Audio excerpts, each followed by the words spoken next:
Hello students, मैं आपके साथ Kapil Dev पुड़ेरिया। Personality development class में आप सभी का स्वागत है। आज की क्लास सेकेंड ईयर के स्टूडेंट्स के लिए है और हम जो आज पढ़ने वाले हैं वह है व्यक्तित्व की प्रकृति, nature of personality. Nature of personality के अंतर्गत हम देखेंगे कि जो पर्सनैलिटी है इसमें कौन कौन से तत्व होते हैं, इसमें कौन कौन से घटक होते हैं, इसको हम किस प्रकार से समझ सकते हैं, वास्तव में पर्सनैलिटी होता क्या है। ठीक है ना? क्या होता है कि सामान्यतः जब हम व्यक्तित्व की चर्चा करते हैं, तो व्यक्तित्व को हम एक विशेष गुण के साथ में देखते हैं, जो कि ऐसा होना नहीं चाहिए क्योंकि जो व्यक्तित्व है, वह अनेक प्रकार की विशेषताओं का समुच्चय है। विशेष जो गुण हैं, विशेषताएँ हैं, उन सभी चीज़ों का एक साथ में जुड़ना ही व्यक्तित्व है। व्यक्तित्व में कोई एक गुण विशेष नहीं होता। सामान्य रूप से हम देखते हैं कि जो व्यक्तित्व के लिए शब्द का हम प्रयोग करते हैं, हम किसी व्यक्ति को कद के आधार पर हम व्यक्तित्व की व्याख्या करने लगते हैं, किसी की ड्रेस के ऊपर हम व्यक्तित्व की परिभाषा करने लगते हैं, हम किसी के रूप रंग के ऊपर जो है व्यक्तित्व की परिभाषा करने लगते हैं, परंतु ऐसा नहीं है। व्यक्तित्व में जो है सामान्य रूप से जो उसकी विशेषताएँ हैं, उसमें आप उसकी कद का भी है, उसका काठी है, रूप रंग है, उसके कपड़े का पहनने का तरीका है, उसके चलने का तरीका है, उसके बोलने का तरीका है, अनेक प्रकार की विशेषताओं का गुण जो है, वह है व्यक्तित्व। देखिए व्यक्तित्व में तो लगा हुआ है, जो विशेष तत्व को बोध कराता है। जैसे हम देखते हैं सामान्य रूप से हम जब सुनते हैं, जैसे ममत्व शब्द, पुरुषत्व शब्द, देवत्व शब्द, पशुत्व शब्द, जो हम विशेष तत्व की जब व्याख्या करने लगते हैं, तब हम उस विशेष शब्द के आधार पर, उसकी विशेषताओं के आधार पर उस तत्व को समझ पाते हैं। जैसे आप ममत्व शब्द सुनते हैं, ममत्व शब्द में जो माँ के पास गुण हैं, वो अन्य किसी के पास नहीं है। माँ व्यक्ति की भी हो सकती है, मतलब मनुष्य की भी हो सकती है, किसी जानवर की भी हो सकती है। ऐसे गुण जो अन्य से विशेष बनाते हों, अलग करते हों, ऐसे गुण ही जो सभी गुणों का जो योग है, समायोजन है, वही हमारा व्यक्तित्व है। ठीक है? इस प्रकार से आपको व्यक्तित्व शब्द का शाब्दिक अर्थ समझ में आया होगा। अब हम इसको एक विधिवत तरीके से देखेंगे कि इसकी दार्शनिक व्याख्या क्या हो सकती है। देखिए जो व्यक्तित्व शब्द है, यह लैटिन भाषा के पर्सोना शब्द से निकला हुआ है। जो पर्सोना शब्द है, इस शब्द का जो अर्थ है, शाब्दिक अर्थ है, वह है एक मुखौटा या नकली चेहरा या मास्क। 3 शब्दों के आधार पर आप समझिए कि जो पर्सोना है, इससे पर्सनैलिटी कैसे निकली। देखिए जो पर्सोना शब्द है, वह है मुखौटा, नकली चेहरा या मास्क। जब नकली चेहरा के अनुसार हम अपना व्यक्तित्व जीते हैं, जीवन जीते हैं या हम उस तरह का अभिनय करते हैं, तब हम पर्सोना शब्द का प्रयोग करते हैं। इस जैसे जब राजा-महाराजाओं के समय पर, जैसे यूनान काल में जो अभिनय हुआ करते थे, रंगमंच हुआ करते थे, तो रंगमंच पर जो व्यक्ति अभिनय करता था जिस पात्र का, उस पात्र का वह मास्क लगाता था या उस प्रकार की ड्रेस पहनता था। उसी प्रकार से वह बात करता था, उसी प्रकार से वह चलता था। अनेक प्रकार की जो उस व्यक्ति विशेष जिसका वह अभिनय कर रहा है, जिसका वो पात्र बना हुआ है जिसमें, उसका वह जो है अपने ऊपर ऐसी ड्रेस पहन करके, उसका नकली चेहरा लगा करके, वह उस प्रकार के व्यक्तित्व को प्रदर्शित करता था। मतलब उस प्रकार की पर्सनैलिटी बना लेता था, तो वह जो है, वह होता है व्यक्तित्व, आपकी पर्सनैलिटी। पर्सोना शब्द से स्पष्ट हो गया। पर्सोना का अर्थ होता है नकली चेहरा, मास्क या मुखौटा। जब हम विशेष वातावरण में हम अपने आप को ढाल लें, जिस वातावरण में जिस विषय वस्तु की आवश्यकता हो, उसी प्रकार से हमारी क्रियाकलाप होने लगें, वही हमारा व्यक्तित्व है। विशेष गुण का विशेष समय पर हम प्रयोग करते हैं, वही होता है व्यक्तित्व। ठीक है ना? इस प्रकार से हमने देख लिया व्यक्तित्व क्या होता है। देखिए व्यक्तित्व के 2 पक्ष होते हैं। व्यक्तित्व में जो पक्ष हैं, वह हैं 2। पहला क्या है, एक आंतरिक पक्ष है और एक बाह्य पक्ष है। इन दोनों का समायोजन ही व्यक्तित्व कहलाता है। व्यक्तित्व में क्या होगा, एक व्यक्तित्व में जो आंतरिक गुण होंगे, उनकी भी हम चर्चा करेंगे और जिनमें तो तो इस प्रकार से आंतरिक एवं बाह्य गुणों का समायोजन जो है वह व्यक्तित्व के अंतर्गत आता है। व्यक्तित्व में आंतरिक बस नहीं होगा एवं बाह्य बस नहीं होगा, दोनों चीजों का समायोजन होगा, आंतरिक भी होगा और बाह्य भी होगा। और जो व्यक्तित्व शब्द है, जो पर्सनालिटी शब्द है, इसका आधुनिक युग में सबसे पहले जिसने प्रयोग किया वह थे सिसरो। सिसरो ने व्यक्तित्व का जनक भी हम बोल सकते हैं, जो व्यक्तित्व के जो जनक हैं वह सिसरो हैं। सिसरो ने सबसे पहले व्यक्तित्व का प्रयोग अपनी पुस्तकों में किया। अब हम इस प्रकार से व्यक्तित्व की कुछ परिभाषाएं देखेंगे कि व्यक्तित्व की परिभाषाएं क्या हैं। व्यक्तित्व की जो परिभाषाएं जो विद्वानों ने दी हैं उसके आधार पर हमें समझ में आएगा कि व्यक्तित्व होता क्या है। देखिए, जो पहली परिभाषाएं हैं वह हैं, पहली परिभाषा दी है मन ने। मन ने परिभाषा क्या दी है? मन के शब्दों में व्यक्तित्व की परिभाषा व्यक्ति के ढांचे, व्यवहार की गतियां, रुचियां, अभिवृत्तियां, क्षमताओं और योग्यता तथा कुशलताओं के सबसे विशिष्ट एकीकरण के रूप में की जा सकती है। मन क्या कह रहे हैं? मन कह रहे हैं एक व्यक्ति के अंदर जो उसका ढांचा, मतलब उसकी जो शारीरिक बनावट है, वह जो उसकी रुचियां हैं, जो उसकी रुचि मतलब जो उसको पसंद है, उसकी रुचियां, उसकी अभिवृत्तियां, वह क्या सोचता है, वो उसकी क्षमताएं, उसके अंदर कौन कौन सी क्षमताएं हैं और उसके अंदर कुशलताएं, उसके अंदर कौन सी विशेष कुशलताएं हैं, वह क्या कर सकता है, और इन सब का एक विशिष्ट एकीकरण ही व्यक्तित्व है। ठीक है ना। व्यक्तित्व की जो मन ने परिभाषा दी है वह दी है, व्यक्तित्व की परिभाषा व्यक्ति के ढांचे, मन की विधियों, रुचियों, अभिवृत्तियों, क्षमताओं, योग्यताओं और कुशलताओं के सबसे विशिष्ट एकीकरण के रूप में की जा सकती है। यह परिभाषा किसने दी? यह परिभाषा दी मन ने। ठीक है ना। इसके बाद जो परिभाषा दी है वह दी है विग एंड हंट ने। विग एंड हंट ने व्यक्तित्व की परिभाषा में कहा है, व्यक्तित्व एक व्यक्ति के संपूर्ण व्यवहार प्रतिमान और इसकी विशेषताओं के योग का उल्लेख करता है।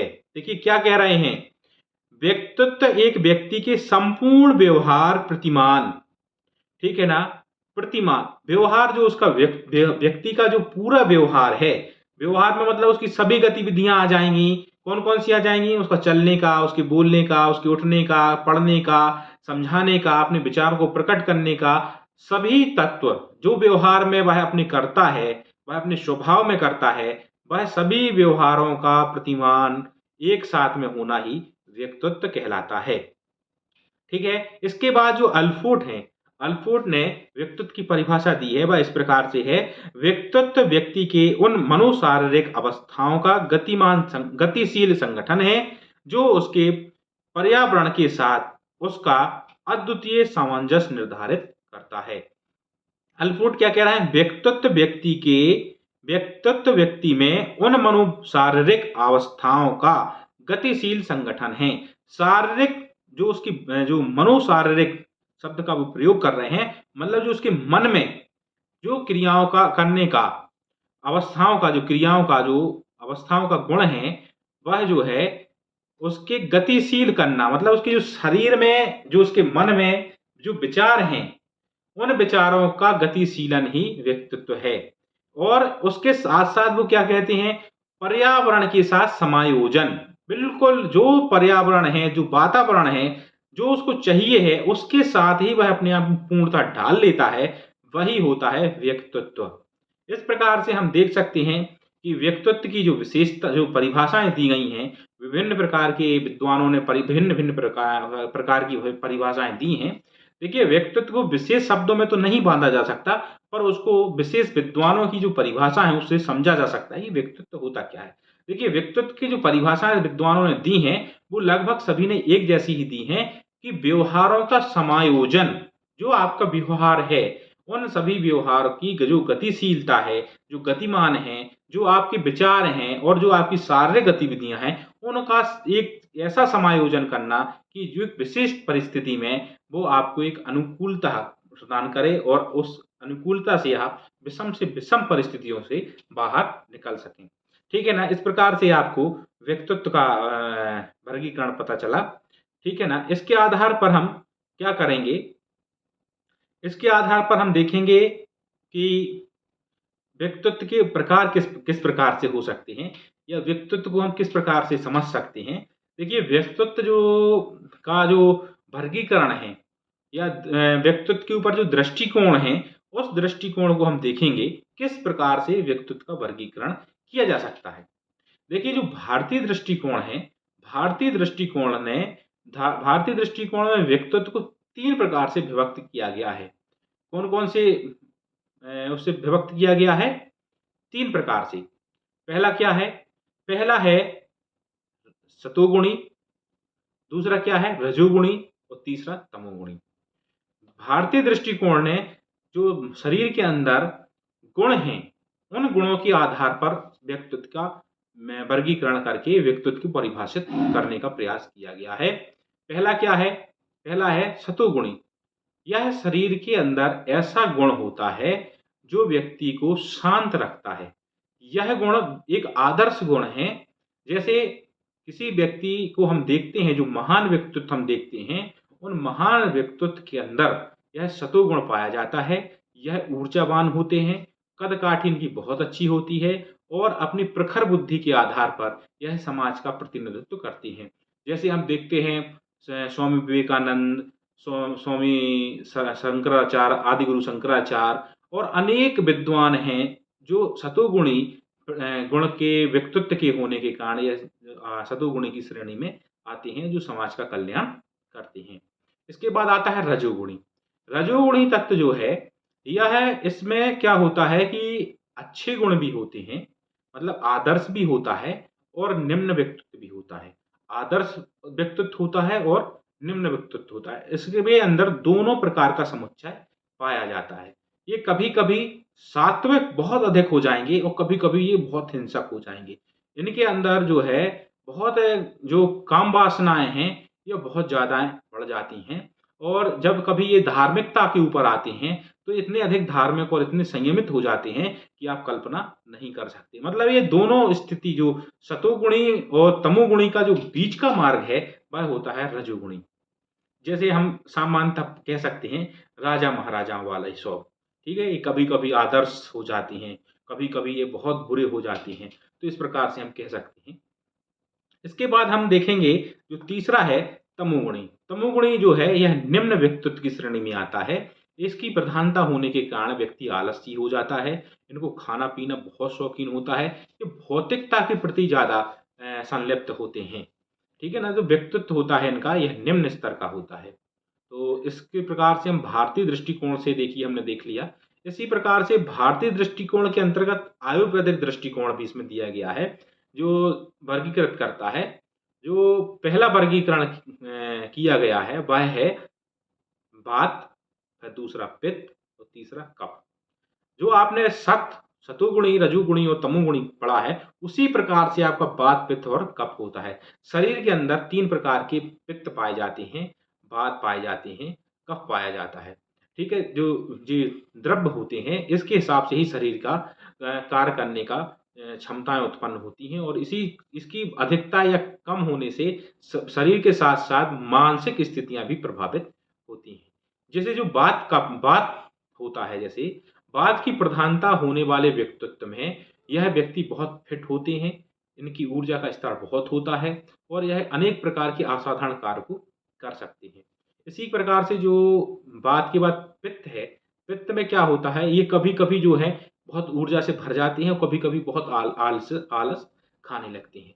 तो जो रजोगुणी में था बीच की स्थिति ऐसी जो है, जो पित्त है, यह भी कभी-कभी बहुत ज़्यादा सतोगुणी की जैसा करता है मतलब बहुत ऊर्जा से भर जाएगा और कभी-कभी ये आलस्य से परिपूर्ण रहेगा। इसी प्रकार से जो कफ है, कफ की प्रधानता से शरीर जो है शीतल रहता है, शांत होता है मतलब शिथिल रहते हैं। इन व्यक्तियों को जो है खाने-पीने का बहुत शौक होता है और इनको जो है भौतिकता में बहुत ज़्यादा रुचि होती है। मतलब ये काम प्रवृत्ति के व्यक्ति होते हैं। इस प्रकार से आपने भारतीय दृष्टिकोणों को देखा और भारतीय के साथ-साथ में आपने जो है भारतीय आयुर्वेदिक दृष्टिकोण से भी आपने इसको समझने का प्रयास किया। इसी प्रकार से देखिए जो हमने आपको बताया था कि व्यक्तित्व का सबसे पहले जिसने प्रयोग किया शब्द का, वो थे सिसरो। सिसरो ने जो व्यक्तित्व को वर्गीकृत किया, व्यक्तित्व को नहीं, उन्होंने जो पर्सोना को वर्गीकृत किया है, जो उन्होंने बताया है कि जो पर्सोना है वह किस प्रकार से काम करता है, वह उन्होंने 4 बिंदु बताए हैं। 4 बिंदु कौन-कौन से हैं? उन्होंने पहला बिंदु बताया है जैसा कि एक व्यक्ति दूसरे को दिखाई देता है, पर जैसा कि वह वास्तव में नहीं है। देखिए, जो उन्होंने पहला व्यक्तित्व बताया है, वो उन्होंने इस प्रकार से बताया है, जो व्यक्ति जैसा दिखाई दे रहा है और वह वैसा बिल्कुल भी नहीं है। ये पहला उन्होंने व्यक्तित्व बताया है। ठीक है ना? जो पर्सोना का प्रयोग करके जो अपनी व्यक्तित्व को बदल सकता है, मतलब नकली व्यवहार लगा करके, नकली मुखौटा को लगा करके एक बहुत अच्छा व्यक्तित्व को प्रदर्शित कर सकता है। हम आज के समय में ऐसे व्यक्तित्वों को देख रहे हैं। सबसे पहली बात जो ऐसे व्यक्तित्व को हम देख रहे हैं, वो राजनेताओं को हम देख रहे हैं।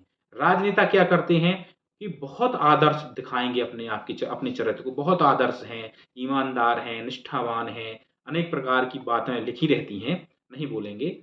तो वो दिखाते कुछ हैं और होते बहुत कुछ हैं। जैसे हमारे यहाँ पे कहावत है, हाथी के दाँत दिखाने के और खाने के अलग-अलग होते हैं। ऐसे ही हमारे राजनेता जो हैं, जो पर सिसरु ने कहा है वो बिल्कुल सही है। हमारे जो भारतीय राजनेता हैं वो विशेषता और विश्व के राजनेता हैं वो लगभग ऐसे ही होते हैं कि दिखाते कुछ हैं, वो हम बिल्कुल महान व्यक्तित्व दिखाएँगे और उनके व्यक्तित्व में जाने कितनी कमियाँ होती हैं जो छिपा ली जाती हैं बहुत बड़ी चतुरता के साथ। और अब राजनेताओं के साथ-साथ में आधुनिक युग में इनको हम देख रहे हैं जो बनावटी साधु-संत हैं, ये अपने आप को बहुत अधिक बताएँगे, त्यागी हैं, महात्मा हैं, ऐसा है, वैसा है। अनेक प्रकार का महिमा मंडन करते रहेंगे और हम देखते हैं जब उनका खुलासा होता है, तो उनके चरित्र को सुन कर के आपको उनसे उनसे घृणा हो जाती है। तो जो एक प्रकार का जो सिसरो ने बताया उदाहरण, वह है कि जैसे व्यक्ति दिखाई देते हैं, वैसे वो बिल्कुल नहीं होते। उसके बाद उन्होंने दूसरा बताया है, वह कार्य जो जीवन में कोई करता है, वैसे कार्य जो व्यक्ति करता है, वो कौन करता है? जैसे दार्शनिक, फिलॉसफर, लेखक, ठीक है ना? जो दार्शनिक होते हैं, उनके देखने का, समझने का दृष्टिकोण अलग होता है और वो समाज को एक नया मार्ग और दिखाते हैं और उससे समाज का कल्याण करते हैं।